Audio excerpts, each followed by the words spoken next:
Ya, saya bacakan kembali wa qala al-Fudail bin Iyad radhiyallahu taala anhu, dan Fudail bin Iyad seorang ulama hebat, ulama besar, wafat tahun 187 Hijrah. Ya, 803 Masehi. Kalau ini mantan pembegal, perampok, spesialis rampok jalan. Ya, jadi bajing loncat yang sekarang pembegal jalan, dia nasabnya udah ada dari dulu. Spesialis ini, dan sudah dikenal. Kalau sebut Fudail udah, belum tentu orang mau lewat rute ke situ. Ya, ini rutenya di daerah antara Abu Warda dan Sijris waktu itu, arah ke Baghdad. Ya, orang udah tahu. Di kalau mau lewat ke situ, itu Fudail, disebut Fudail itu udah, itu nggak aman, kafilah-kafilah itu nggak ada yang mau lewat. Apa yang terjadi? Ini yang saya mau katakan nih. Ternyata pedagang ada 3 kafilah berangkat memutuskan tetap kita harus lewat rute itu karena itu yang paling akan dilalui. Ya, nah ini nasab dia nanti ya.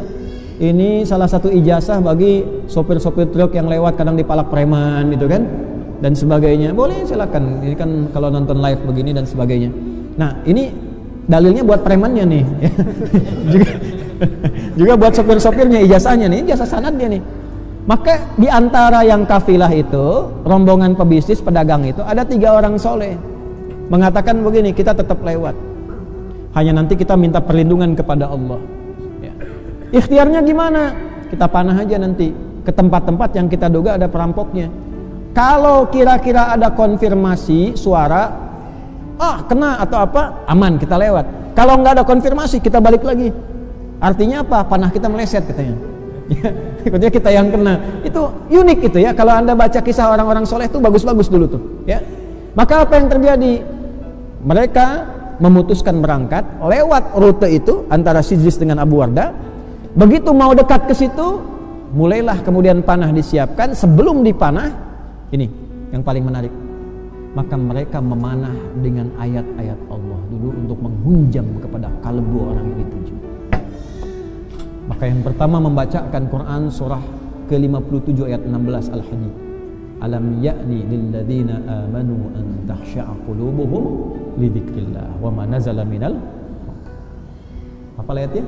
Wala yakunu kalladzina utul kitaba min qablu faqala 'alaihimul amadu faqasat qulubuhum. Apa belum tiba bagi orang-orang itu yang merasa beriman untuk semakin khusyuk kenal Allah, melembutkan hatinya, jangan sampai berbuat maksiat terus sampai keras hati seperti orang dulu, banyak maksiat hatinya keras sehingga jauh dari Allah. Tiba-tiba begitu itu dibacakan sebelum panah dilesatkan, ini Fudail langsung gemetar, pingsan. Bingung anak buahnya, dikira kena panah, padahal nggak ada apa-apa, keringetan. Begitu bangun lagi, kenapa? Itu ada panah ayat sampai ke hati saya, gemetar saya. Lalu yang kedua dia bacakan lagi Quran surah Az-Zariyat ayat 50, fafirru ilallah, cepat balik ke Allah. Nggak ada orang yang tidak diampuni oleh Allah. Seberat apapun maksiat, selumur apapun noda, nggak ada orang yang nggak diampuni. Cepat kembali ke Allah, balik ke orang tua bisa ditolak, nggak diaku anak, balik ke tetangga kemudian nggak diterima, balik ke Allah. Nggak ada orang nggak pernah salah. Teman-teman yang di LP, lembaga permasyarakatan dan sebagainya, nggak ada orang nggak pernah salah. Kembali ke Allah. Satu tempat Anda nggak terima, dekati Allah. Dan dengan izin Allah, sedunia membuat Anda diterima. Menghujam, pingsan lagi, kaget lagi gitu kan. Ada panah kedua menembus jantungku, menembus jiwaku. Yang ketiga dibacakan Az-Zumar tuh ayat 54 itu. Wa anibu, dan segera kemudian bertobat, balik. Ya, tobat anib itu jalan kembali ke jalan yang lurus lagi. Itu runtut 3 ayat itu. Lembutkan hati, dekati Allah. Jadi kalau udah putus harapan dengan manusia, ya, jangan putus harapan dengan Allah. La taqnatu min rahmatillah. Jadi simpulkan pada hati kita, Allah selalu menerima kita. Ya. Keluarga belum terima, lari ke Allah, minta lembutkan hatinya. Ya. Calon yang dilamar belum terima, ya kembali kepada Allah, terus dekati bapak mertuanya. Minta balik ke Allah, balik. Nah, dibacakan 3 itu, jatuh lagi. Lalu ketika bangun mengatakan pada anak buahnya, pergi kalian semua, sudah tiba saatnya saya meninggalkan perbuatan saya ini. Kena panah 3, yang panah fisiknya enggak kena, tidak mengenai, itu panah ayatnya sampai kepada jiwanya. Kalau itu yang 3 pedagang itu enggak bersih hatinya, mustahil ayat sampai pada jiwanya. Bersih hati. Ya. Dulu orang baca Toha, getar hati. Baca Al-Fatihah, penyakit sembuh. Ini Fatihah udah, Yasin sudah, Al-Kahf udah gak sembuh-sembuh. Bukan karena ayatnya, cara bacanya itu gak tepat itu. Kurang bersih hati, kurang bersih. Ya, kumpulin santi suruh bacain Quran, santinya dibayar, datang santi kemana? Sana, amplop udah gak? Ada, ya udah. Cuma dapat Qurannya, barokahnya enggak. Makanya kalau mau baca Quran, bersihkan dulu hatinya, bersihkan, taubat dulu. Kenapa ada isti'adzah di situ? Supaya hatinya dibersihin dulu. Supaya yang dibacakan itu kalau nggak ke orang lain, ke kita itu ada getaran. Allah itu Pak Ibu maha baik. Ya, Anda itu banyak salah. Terus mau ngaji, baru wudu, tenang, buka Quran, keluar ayat sesuai dengan kebutuhan kita. Kok bisa ayatnya sama begitu? Itu kurang baik apa Allah itu? Nah, sehingga Fudail dari peristiwa itu memutuskan pensiun tuh. Ini preman pensiun sudah ada dari dulu. Bayar royalti tuh Fudail tuh. Ya. Selesai pensiun, memutuskan untuk mendekati Allah. Datang ke Mekah tadi, datang ke Madinah, ibadah aja di situ. Yang paling menarik, tiba-tiba apa? Khalifah presiden pada waktu itu Harun ar-Rasyid mimpi, dalam mimpinya diarahkan untuk ke Fudail. Ya, ada kalimat dalam mimpinya.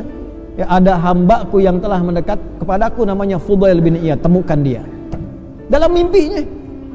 Presiden mimpi, dalam mimpinya diarahkan kepada mantan preman. Anda bayangkan, mantan begal, mantan perampok, berubah jadi orang baik. Tiba-tiba apa yang terjadi? Ternyata beliau sudah berubah jadi baik, jadi soleh, sampai meninggalkan tempat di situ yang viral sebagai perampok ke tempat lain yang dekat dengan Allah. Masyarakat akhirnya memviralkan dia sebagai seorang hamba yang sangat dekat dengan Allah. Ini ahli ibadah, ini ahli gini. Tapi beliau mengasingkan diri. Kalau sudah viral begitu, pindah ke tempat lain yang nggak kenal, dekati Allah. Terus mengatakan pada dirinya, Yal musi, pendosa, kamu ini disebut orang soleh, padahal kamu ini banyak salah. Kamu ini disebut pintar, padahal kamu banyak bodohnya. Itu viral sekali itu. Kalau ulama-ulama kita yang punya nasab ini nyambung tuh. Ya, kamu dikiranya banyak amalnya, dermawan, padahal kamu itu masih pelit. Ke dalam dirinya begitu terus. Kamu maunya ngajar, ya, kelihatannya ikhlas, padahal kamu itu pengen kelihatan orang, pengen populer, pengen macam-macam dan sebagainya. Akhirnya apa yang terjadi Bapak Ibu sekalian? Dari situ ketika Harun ar-Rasyid tahu, diarahkan ke situ, dipanggil ke istana, dan beliau menjadi salah satu penasehatnya dari Harun ar-Rasyid, dan beliau menjadi salah satu guru dari Imam Asy-Syafi'i, ya, yang nanti ditemani dalam pendakian ilmu dari Imam Asy-Syafi'i, dan nanti juga ditemani juga oleh Bishr tadi. Karena Bishr kan lahir 179, ini wafat 187. Bishr al-Hafi itu dalam masa beliau muda-mudanya itu pernah bersamaan waktu dengan ini, tapi belum sempat ngaji yang benar. Karena kan tadi jalur hidupnya beda. Inilah Fudail. Tak peduli latar belakang kita Anda apa. Mungkin Anda kalau tobatnya benar-benar bagus, baik, ya insya Allah besok jadi ulama. Lebih baik daripada kami yang mengajar saat ini. Kalau bukan Anda anaknya, kalau bukan anak Anda cucunya, bismillah, doa.